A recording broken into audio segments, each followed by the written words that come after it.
आलमी समय के खास प्रोग्राम आपकी आवाज में आपका खैर मकदम है। इस वक्त हम मौजूद हैं देवबंद, काफी तादाद में लोग हमारे साथ हैं। इस प्रोग्राम के जरिए हम बात करने की कोशिश करेंगे कि इलाके के किस तरह के मसाइल हैं, क्या बुनियादी सहूलियात देवबंद को मुहैया कराई गई हैं या नहीं कराई गई हैं, जो यहाँ से लीडरान चुन करके जाते हैं वो क्या जो वादे करते हैं आवाम से उनको पूरी तरह से उनको पूरा करने में कामयाब हैं या वादे सिर्फ वादे हैं। इन्हीं सारी चीजों पर बात करने के लिए हमारे साथ अहले इलाका मौजूद हैं।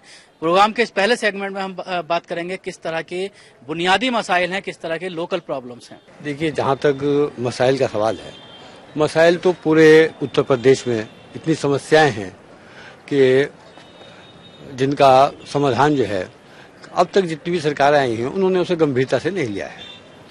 और जहाँ तक देवबंद का सवाल है, देवबंद में तो बदकिस्मती ये रही कि यहाँ पर जितने भी प्रतिनिधि चुने गए, चाहे वो पार्लियामेंट के हों या विधानसभा में हों, तो वो उन लोगों ने इस तरफ कोई ध्यान नहीं दिया यहाँ पे। और जहाँ तक नगर पालिका का सवाल है, नगर पालिका में ज़रूर अब तक जो चेयरमैन एक दो टर्म से पिछली मरतबा रहे हमारे यहाँ और हम मौजूदा चेयरमैन हैं मावियाली जी, ये लोग बेचारे प्रयास कर रहे हैं और अपने स्तर पर जितना भी कर सकते हैं इन्होंने किया है। लेकिन सबसे बड़ा मसला ये है कि इनको सहयोग नहीं मिलता सरकारों से।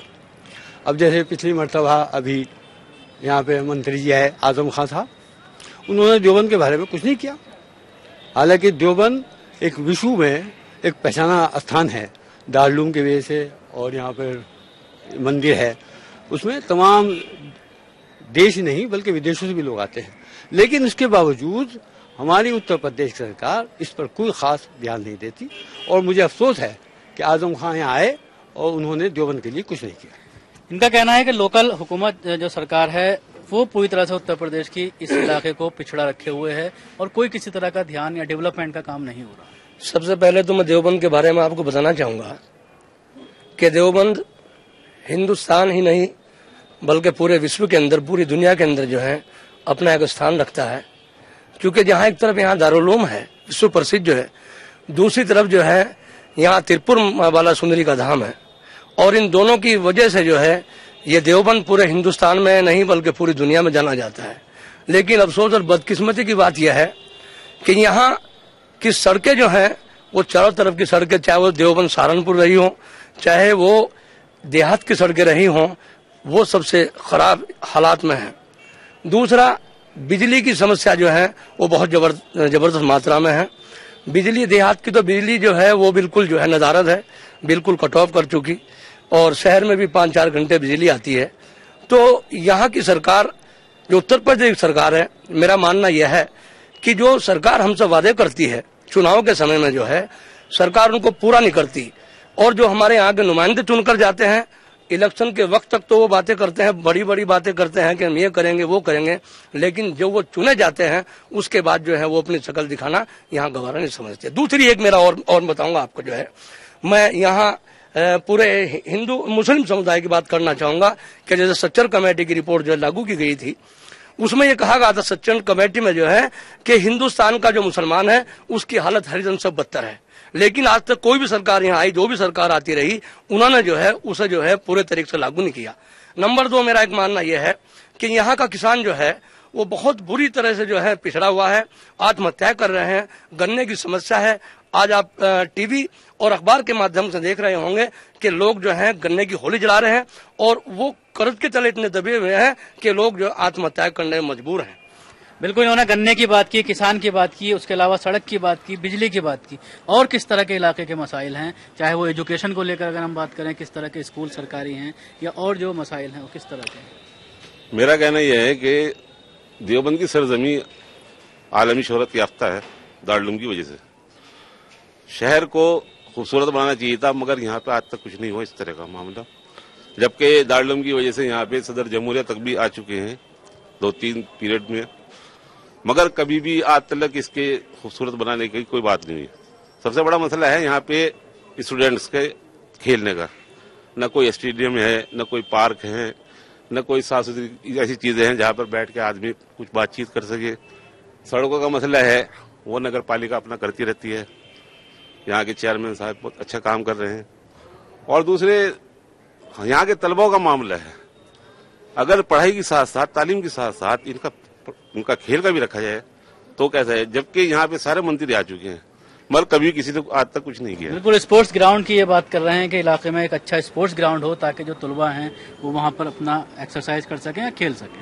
हाँ, बहुत अच्छी बात कही, लेकिन यहाँ पर 2-3 मूलभूत समस्याएं हैं। पहला मसला तो यहाँ पे बिजली का आता है। बिजली के यहाँ पर 24 घंटे के ऑर्डर हैं, बावजूद उसके 12 या 14 घंटे ही बिजली मिल पाती है। बिजली न मिल पाने की वजह से यहाँ पर के जो उद्योग धंधे हैं, खास तौर से गंडासा उद्योग, वो बुरी तरह चरमरा गया है। और ये लोग बिजली न आने की वजह से जनरेटर का इस्तेमाल करते हैं, उससे लागत बढ़ जाती है और पोजीशन ये है कि गंडासा उद्योग चौपट होता जाता है। और रही बात यहाँ के सड़कें वगैरह की, यहाँ पे सड़कें बहुत अच्छी हैं और चेयरमैन साहब हमारे बहुत कोशिश कर रहे हैं सड़कें बनवाने की, और मोदी जी ने जो सफाई अभियान चलाया है वो भी बहुत बेहतर है। लेकिन अगर उसी सिलसिले में जो यहाँ की नगर पालिकाएं हैं उनके अंदर अगर वैकेंसी निकाल दी जाए, कर्मचारी बढ़ा दिए जाएं, सफाई कर्मचारी जब बढ़ जाएंगे तो जाहिर सी बात है सफाई समस्या अपने आप हल हो जाएगी। बिल्कुल उन्होंने सफाई की बात की, जो स्वच्छ अभियान मोदी के जरिए चलाया जा रहा है। हमारे साथ चेयरमैन साहब भी हैं। बात आ रही है कि आपके लेवल पर काफी कोशिश हो रही है काम करने की, लेकिन कहीं ना कहीं जो सरकारें हैं, जो उत्तर प्रदेश की सरकार है खासतौर से, वो कहीं ना कहीं राह में जो है रोड़ा अटकाती है। तो किस तरह की दिक्कतें आती हैं? माननीय मुख्यमंत्री का तो प्रयास है कि देवबंद में अच्छे से अच्छा विकास हो और शहर के लिए उन्होंने काफी योजनाएं भी दी, सड़कें भी बन रही, काफी काम भी हो रहा है। लेकिन हमारे जनप्रतिनिधि जो हैं, जो विधायक हैं, जिन्हें विधानसभा में जाके बात रखनी चाहिए, मुख्यमंत्री से बात करते रहना चाहिए, वो उसमें बिल्कुल उदासीन है। वो उसमें हमारा इससे कुछ गलत फैसला हुआ, विधायक हमारे से गलत चुने गए, हालांकि वो समाजवादी पार्टी के ही हैं, लेकिन वो वहां कोई भी तवज्जो नहीं दिलवा पाते। हमें जाके मुख्यमंत्री से डायरेक्ट बात करनी पड़ती है और पैसा लाना पड़ता है। शहर का जहां तक मामला है, शहर में तो काफी विकास है, सड़कें भी बन रही, पानी की व्यवस्था भी पहले से अच्छी हुई, लाइट की समस्या है, लाइट 24 घंटे शासन से जो है आदेश है, लेकिन वही 20 घंटे 12 घंटे से ज्यादा लाइट नहीं आ पाती। और सफाई व्यवस्था की जैसे मोदी जी ने चलाया अभियान, तो सफाई के लिए तो अगर अभियान चलाया तो प्रदेश सरकारें या जितनी भी सेंट्रल गवर्नमेंट है वो कर्मचारियों को बढ़ावे। और ये दिखावा है कि भाई मोदी जी झाड़ू हाथ में ले खड़े हो गए, कोई भी गंदगी तो अपने अंदर है। आप एक तरफ तो कह रहे हैं कि भाई सफाई अभियान होना चाहिए, दूसरी तरफ गिरिराज किशोर जैसे गंदे आदमी को कैबिनेट में ले रहा है, तो आप तो गलाजत पैदा कर रहे हैं। आप कहाँ अच्छाई की बात कर रहे हैं? सफाई की बात तो आप कर ही नहीं रहे। आप उस आदमी को कैबिनेट में ले रहे हैं जो कह रहे हैं कि मुसलमान वो जो मोदी को वोट नहीं दे सकता वो पाकिस्तान चले जाए। अगर यही बात कश्मीरी कहें कि हम पाकिस्तान जाने के लिए तैयार हैं, तो क्यों गिरिराज किशोर जी नहीं बोलते? अगर ये बात एक मुसलमान कहे कि हम पाकिस्तान जाना चाहते हैं, ये बात एक मुसलमान कहे, अगर अलगाववादी कोई संगठन कहे कि कश्मीर को पाकिस्तान में दे देना चाहिए, तो फिर क्यों राड़ है उस पर? क्या लड़ाई है फिर उस बात पे? वही बात गिरिराज किशोर कह रहा, वही गनी खान लॉन कह रहा, तो फिर लड़ाई किस बात की है? तो गलत तो इनके अंदर है, इनके जहनों में गलत है। और अगर सफाई करनी है, लोगों के अंदर बीच में जाके सफाई करनी है, तो कर्मचारियों को बढ़ाना पड़ेगा। सेंट्रल गवर्नमेंट उसमें योगदान दे, सब्सिडी दे, बहुत सारी चीजों पर सब्सिडी दे रखी। बिल्कुल, उसके लिए पूरा एक प्लान करना होगा, पूरा एक रोड मैप उसके लिए तैयार करना पड़ेगा, और उसके बाद ही जो है जो एक अभियान है, सफाई अभियान जो चलाया है, वो कामयाब हो सकता है। और क्या कहना है, किस तरह की और दिक्कतें हैं? सर, जहाँ सबसे बड़ी समस्या जो है हमारी, हम ये चाहते हैं कि उत्तर प्रदेश गवर्नमेंट से ले करके और सेंट्रल गवर्नमेंट तक, एक मैं बचपन से सुनता आ रहा हूँ कि मेरठ से और सहारनपुर तक की डबल लाइन ट्रेन की, जो आज तक नहीं हो पाई। और ये समझ लीजिएगा दिल्ली यहाँ से 150 किलोमीटर है और 8 घंटे का रास्ता है यहाँ से ट्रेन के जरिए। तो मतलब मेरी ये रिक्वेस्ट है, ये जहां तक भी हमारी आवाज पहुंच सके हम पहुंचाने की कोशिश करते हैं। धरने प्रदर्शन बहुत कर लिए, बहुत मांग पहुंचा ली, और अक्सर ये होता कि अब होगा अब होगा अब होगा।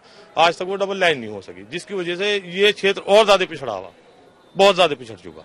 बिल्कुल, उन्होंने ट्रेन की लाइन की बात की कि उसको डबल किया जाना चाहिए, जिससे इलाके में जो ताजिर हैं उनको फायदा होगा, और जो लोग सफर पर जाते हैं, चाहे वो दिल्ली की बात करें और हिंदुस्तान के किसी और कोने में भी जाने चाहते हैं, तो वो बआसानी बसहूलियत जो है वहां तक पहुंच सकें। आलमी समय का खास प्रोग्राम आपकी आवाज में वक्त हो चला है एक ब्रेक का। ब्रेक के बाद भी ये सिलसिला जारी रहेगा।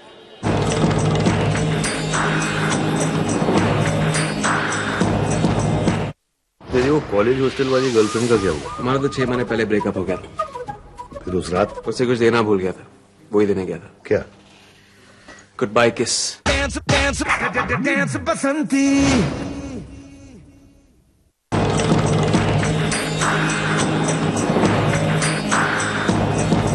आलमी समय के खास प्रोग्राम आपकी आवाज में आपका एक बार फिर से खैर मकदम है। हम बात कर रहे हैं कि किस तरह की इलाके में परेशानी है। देवबंद आए हुए हैं और काफी तादाद में हमारे साथ लोग मौजूद हैं। बात चल रही है कि खास तौर से इलाके में जो बुनियादी सहूलियात हैं, चाहे वो बिजली, पानी और जो बुनियादी सहूलियात हैं, वो इलाके में मुहैया कराई गई हैं या नहीं कराई गई हैं। क्या कहना है आपका और किस तरह की परेशानी है? जैसे सड़क की बात आई, बिजली की बात आई और ये बात आई कि सरकारें जो है वो पूरी तरह से काम करने में नाकाफी। देखिए, जहां तक विकास की बात है, वहां तो देवबंद बहुत ज्यादा पिछड़ा हुआ है। इंडस्ट्रियल लेवल पे बहुत ज्यादा पिछड़ा हुआ है। कोई भी गवर्नमेंट हो, राज्य सरकार हो, केंद्र सरकार हो, उनको मतलब ये चाहिए कि इंडस्ट्रियल डेवलपमेंट किया जाए जिससे युवाओं के अंदर रोजगार बढ़े। और देवबंद का मैं मानता हूं कि इस्तेमाल सिर्फ चुनाव में देवबंद एक आइडियोलॉजी है। देवबंद का इस्तेमाल सिर्फ एक सियासी पार्टी इस वजह से करती है कि अगर हमने देवबंद के उलेमाओं को अपने साथ ले लिया तो एक हिंदुस्तान का, एक मुसलमानों का बड़ा खित्ता हमारे साथ आ जाएगा और उससे हमें सियासी फायदा पहुंचेगा। सिर्फ इस वजह से देवबंद का इस्तेमाल किया जाता है। और विकास की बात जो है वो कोसों दूर है। मतलब किसी भी लेवल पे सड़कों का, रेलवे लाइन का, इंडस्ट्रियल लेवल पे तो जीरो है। बिल्कुल बराबर में हमारे उत्तरांचल पड़ता है। ये हमारी बदकिस्मती रहेगी। डिस्ट्रिक्ट सहारनपुर उस टाइम उत्तरांचल में नहीं जा पाया, वरना हम लोग आज बहुत आगे होते। तो हम तो यूपी के एक कोने में पड़े हुए हैं जहां विकास तक पहुंचना तो बहुत मुश्किल है। विकास बिल्कुल, इन्होंने बात की कि देवबंद एक मकतबे फिक्र होने की वजह से सियासी पार्टियां उसका इस्तेमाल करती हैं और वोट बैंक के तौर पर इस्तेमाल किया जाता है। और कहीं पर भी, खासतौर से अगर देवबंद की बात करें या और मुसलमानों की बात करें, तो कहीं पर भी मुसलमानों के लिए कोई भी पार्टी कुछ करते हुए नजर नहीं आती। बस पार्टी तो कोई भी कुछ नहीं कर रही है और जो हमारे यहाँ से नेता चुन के भेजते हैं वो भी कुछ नहीं कर रहे। हमारे यहाँ देवबंद में, मैं अपने देवबंद के युवाओं की बात करूंगा कि उनके लिए स्टेडियम की बात की थी इलेक्शन के टाइम हमारे मंत्री जी ने, अब तक उस पर उन्होंने कोई ध्यान नहीं दिया। और हमारे यहाँ की पूरी विधानसभा की सड़कें इतनी गंदी हुई हैं, जैसे सांपला रोड है ये, और भी बहुत सी इनकी विधानसभा में कोई काम नहीं अब तक हुआ। और मैं एक बात और कहना चाहूंगा कि यहाँ स्टेडियम बहुत जरूरी है। और मैं और बात ना करके मैं फिर भी ये बात कह रहा कि मैं अपने कार्यकर्ताओं की बात करूंगा समाजवादी के। आज अगर सत्ता में पार्टी है तो जो पुराने कार्यकर्ता है समाजवादी के, उनकी तरफ कोई ध्यान नहीं दिया जा रहा। जो और लोग पार्टी के हैं उनका हाथ में आज भाग दौड़ रहे हैं और वो फकत दलाली का काम कर रहे हैं। यहाँ असल में देवबंद की बुनियाद सबसे जरूरी है, बुनियादी सुविधा को पूरा करना। सबसे पहले हमारे यहाँ अस्पताल है, लेकिन वहाँ ना तो सर्जन है, ना कोई आई स्पेशलिस्ट है। हद यह है कि अगर जरा सी भी चोट लग जाती है तो सहारनपुर रेफर किया जाता है, जिसकी वजह से काफी मरीज को नुकसान पहुंचता है। दूसरी चीज, सब लोगों ने कहा यह सुविधा सड़कों की होनी जरूरी है, लेकिन अफसोस इस बात का है जो भी प्रतिनिधि आता है, खास तौर से एमएलए और एमपी, वो कुछ नहीं करते सिवाय इसके कि यहाँ वोट बटोरते हैं और चले जाते हैं। मेरी सेंट्रल गवर्नमेंट से, यूपी गवर्नमेंट से मांग है कि देवबंद की सुविधा के लिए खास तौर से ध्यान दिया जाए। और बहरहाल देवबंद बहुत पिछड़ा इलाका है, बज़ाहिर जो है पूरी वर्ल्ड का टॉप मोस्ट शहर कहलाता है, लेकिन सुविधा के बारे में बिल्कुल दारुल देवबंद होने की वजह से इस इलाके को एक अलग फोकियत हासिल है और उसके बावजूद इलाके में कोई डेवलपमेंट का काम नहीं होता। उसके अलावा अगर हम बात करें तालीमी लिहाज से, जो सरकारी स्कूल हैं उनकी क्या हालात है? सरकारी स्कूल के नाम पर एक यहाँ गवर्नमेंट का डिग्री कॉलेज है, उसमें ना तो कोई पॉलिटेक्निक है, ना कोई इंजीनियरिंग है, ना यहाँ कोई एमबीबीएस कॉलेज है। मेरी यूपी गवर्नमेंट और केंद्र गवर्नमेंट से आपके चैनल के माध्यम के द्वारा गुजारिश है कि यहाँ पे एक पॉलिटेक्निक कॉलेज खोला जाए, इंजीनियरिंग कॉलेज खोला जाए, जो यहाँ के युवा हैं और पढ़ने के लिए, क्योंकि यहाँ पर ऐसी सुविधा नहीं है, डबल लाइन नहीं है, मेरठ जा सके, दिल्ली जा सके पढ़ने के लिए, ना ही इतना डेवलपमेंट है, ना ही यहाँ के जो पब्लिक है, जो लोग हैं, वो इतने डेवलप हैं कि अपने बच्चे को दिल्ली या और दूसरी जगहों पर उनका एडमिशन करा सकें इतना डोनेशन देकर। मेरी गवर्नमेंट से यही प्रार्थना है, यही गुजारिश है कि यहाँ पर इंजीनियरिंग कॉलेज खोला जाए और पॉलिटेक्निक कॉलेज खोले जाए, ताकि यहाँ के मुस्लिम और गैर मुस्लिम दोनों ही समुदायों को उसका लाभ बराबर पहुंचे। और विकास के नाम पर जो हमने यहाँ से प्रतिनिधि चुन के विधायक भेजा है, उसने आज तक जिस जगह से उसे सबसे ज्यादा वोट मिले हैं, कालीपार इलाका कहलाता है, वहां की अगर आप सर्वे करें, वहां पे चलने के नाम पे सड़क है ही नहीं।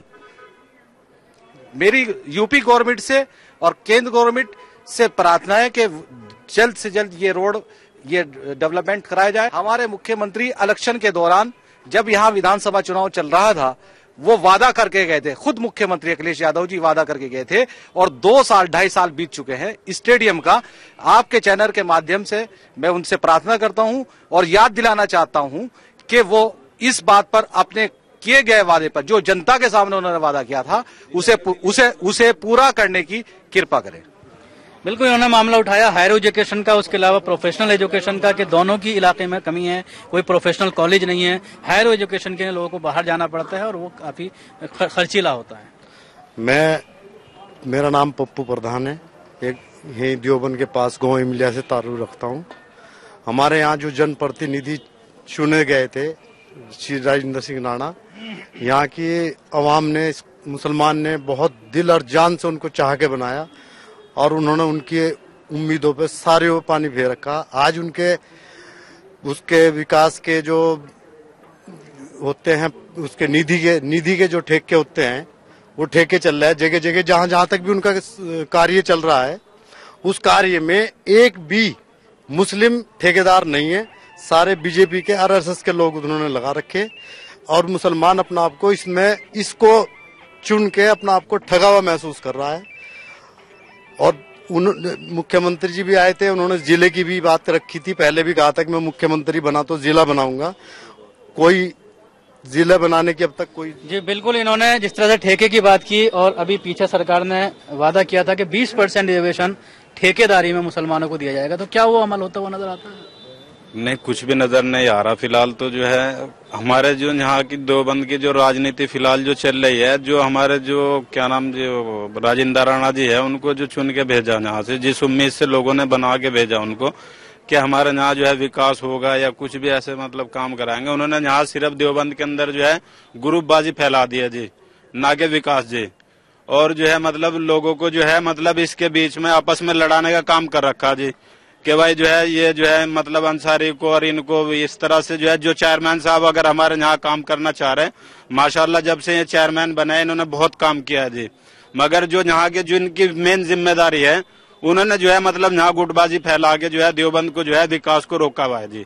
वो जो उनका नाम है राजेंद्र राणा जी।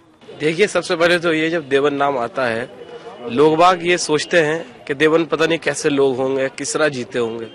हालांकि ऐसा नहीं है, आपने देखा यहाँ हिंदू भी रहते हैं, यहाँ पे दिवाली भी मनाई जाती है, होली भी मनाई जाती है, लेकिन इस तरीके से पेश किया जाता है कि देवबंद पता नहीं क्या चीज होगी, लोग किस तरह रहते होंगे।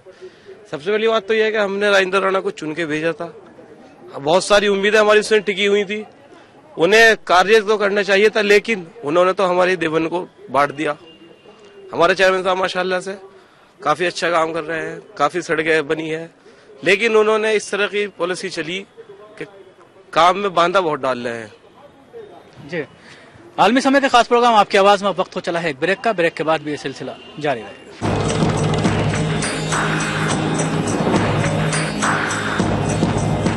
हिंदुस्तान की शान उर्दू का तर्ज बयान, समाज का आईना, हालात का तर्जुमान, आपके मसाइल आपकी जबान, खबरों की समझ इंसाफ का कारवां। आलमी समय, सच की पहचान।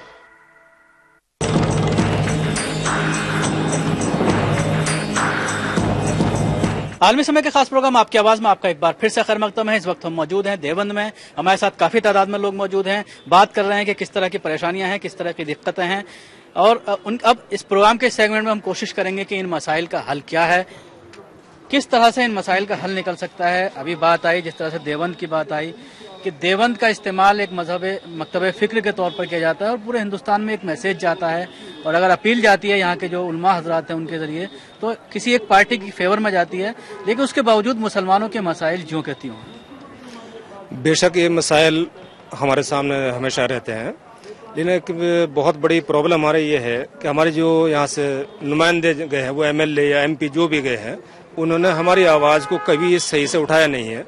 अभी एक आवाज़ आई थी रेलवे लाइन की, हम भी बचपन से आज तक यही सुनते चले आ रहे हैं कि डबल लाइन होगी, और डबल ट्रैक ना होने की वजह से कितनी दुश्वारियां कारोबारी या आम आदमी जो सफ़र करता है उसे कितनी दुश्वारी होती है। 150 किलोमीटर का सफ़र में 8-8 घंटे लग जाते हैं। एक हमारा देवबंद चूँकि आलमी शोहरत याफ्ता शहर है, हमारे यहाँ के एक बहुत सारी सहूलियात हमें मिलनी चाहिए थी, इस वजह से कि आलमी सूरत याफ्ता है।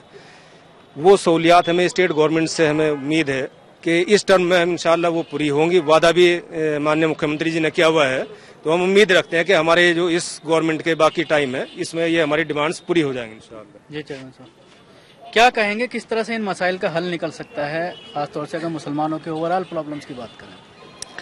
ओवरऑल प्रॉब्लम्स जो हैं वो तो जब तक जो यहाँ की अक्सरियत है, जो हिंदुस्तान की अक्सरियत है, जब तक वो ईमानदार नहीं होगी छोटे भाई के लिए, जब एक परिवार के अंदर बड़ा भाई बेईमान होगा तो उसमें कभी सुकून हो ही नहीं सकता। और वो लग रहा होगा उन्हें कि शायद हिंदुस्तान तरक्की की तरफ जा रहा है। अगर कोई छोटा भाई एक परिवार में परेशान है तो बड़ा भाई सुकून से रह नहीं सकता। हिंदुस्तान की अक्सरियत को सोचना होगा। अगर वो इसलिए वोट इसलिए देंगे कि इस वोट के देने से मुसलमान परेशान रहेगा तो हिंदुस्तान कहीं बेहतराई की तरफ नहीं जा रहा, वो बहुत बुराई की तरफ को जा रहा। हो सकता है लोग अच्छे भी हों, लेकिन आरएसएस और जितने भी संगठन हैं वो सब इस तरीके की इंजेक्शन इस्तेमाल कर रहे हैं कि जिससे इस मुल्क को नुकसान होना है, फायदा नहीं होना है। आतंकवाद पे आरएसएस इतना बोलता है कि दुनिया के जितने भी आतंकवादी संगठन है वो खुद हिंदुस्तान की बात करने लगते हैं। ऐसा लगता है जैसे आमंत्रित किया जा रहा हो, क्या हो भाई यहाँ से, हमारे यहाँ फील्ड खाली है आप लोगों के लिए। फिर कल दाइश बोलता है, परसों कोई और बोलता है इनके खिलाफ। तो हमारे जो सरकारें जब कुछ करेंगे, जब हमारे बड़ा भाई जो है वो ईमानदार होगा, जो यहाँ की मेजोरिटी है, जो माइनॉरिटी के लिए अगर वो ईमानदार होगी तो ही सरकारें कुछ करेंगी। और माइनॉरिटी कहीं सोचने में भी कहीं सक्षम नहीं है कि उसे क्या करना चाहिए। बिल्कुल ही ऐसे हालात पैदा हो गए हैं मुल्क में कि माइनॉरिटी अभी ये सोचने पर मजबूर है कि वो किस तरह से अपना जिंदगी गुजारे। यहाँ पर जो है सबसे ज्यादा मसला गरीब लोगों का है। यहाँ कोई अच्छा सरकारी हॉस्पिटल अभी तक गवर्नमेंट ने नहीं दिया। यहाँ के हालात बहुत ज्यादा खराब हैं और न ही कोई ऐसा कॉलेज है जिससे कि कम रेट पर एजुकेशन हासिल की जा सके। और सड़कों का हाल यह है कि आप यहाँ से किसी गांव का सफर बहुत मुश्किल हो जाता है।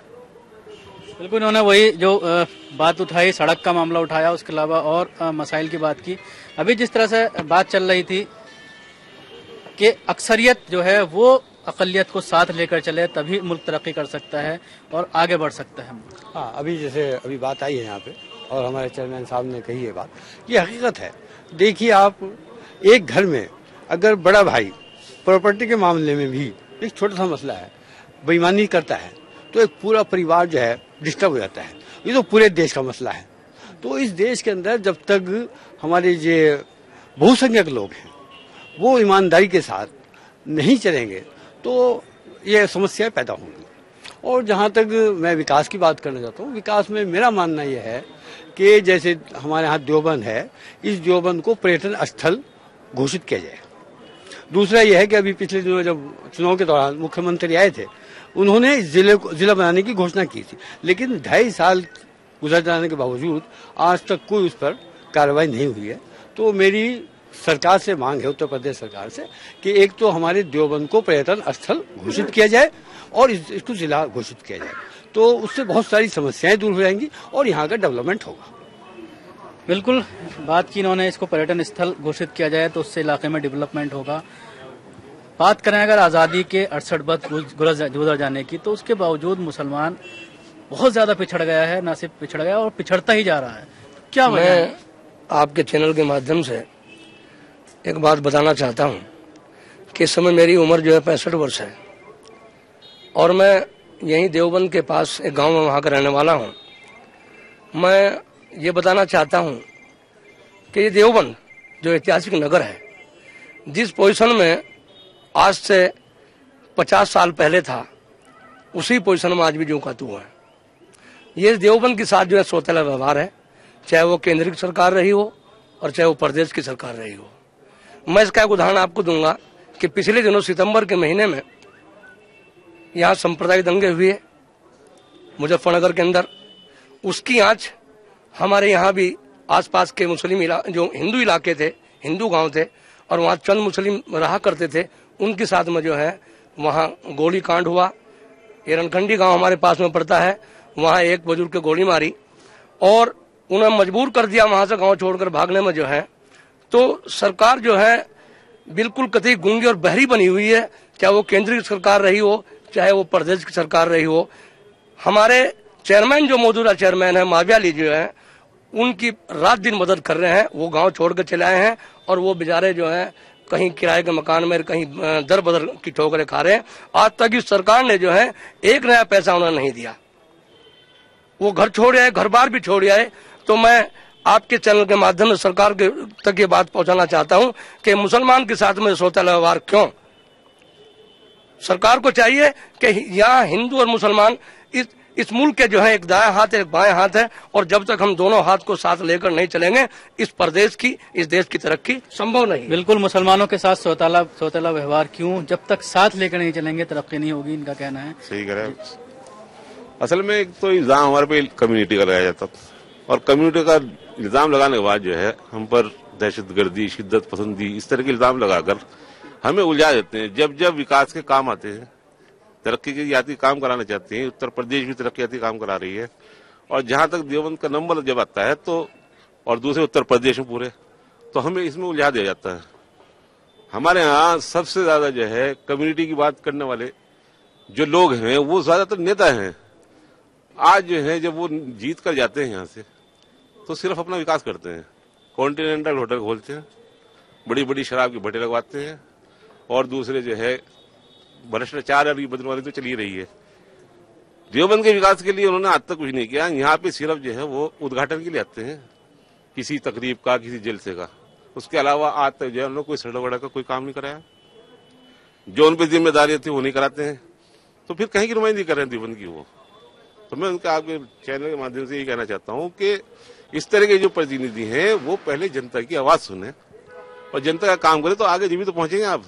बिल्कुल, तो ये थे अहले देवबंद जो पूरी तरह से अपने मसाइल से बता रहे थे कि किस तरह की परेशानियां हैं, किस किस तरह के मसाइल हैं, इलाके में डेवलपमेंट क्यों नहीं हो पा रहा और किस तरह की दिक्कतें हैं। हालांकि देवबंद पूरे दुनिया में मशहूर है तालीम के लिहाज से, और यहाँ के जो तालिब इल्म जो फारिग होते हैं वो पूरी दुनिया में जो है दुनिया के हर कोने में अपने अपने फील्ड में काम कर रहे हैं और कोशिश कर रहे हैं जो है इस्लाम को आगे बढ़ाने की।